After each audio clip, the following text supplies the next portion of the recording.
നിസ്കാരം നഷ്ടപ്പെടുത്തുന്നതോ നിസ്കരിക്കാതിരിക്കുന്നതോ ഒരു ചിന്ത പോലും ആവാതെ മാറുന്നത്, ഇതാണ് ക്യാൻസറിനേക്കാളും വലിയ അസുഖമെന്ന് ആലിമീങ്ങൾ പറയാം.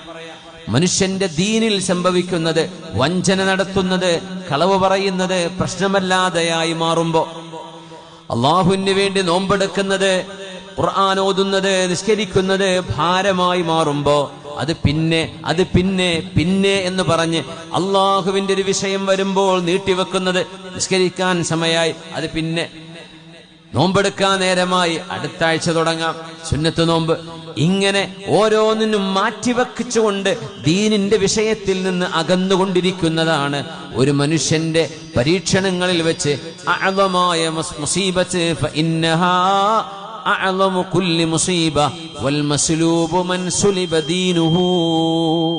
എല്ലാം നഷ്ടപ്പെട്ടവരെന്ന് പറയുന്നത് ദീന് നഷ്ടപ്പെട്ടവരാണ്. അല്ലാഹു റബ്ബുൽ ഇസ്സത്ത് കാവൽ നൽകട്ടെ.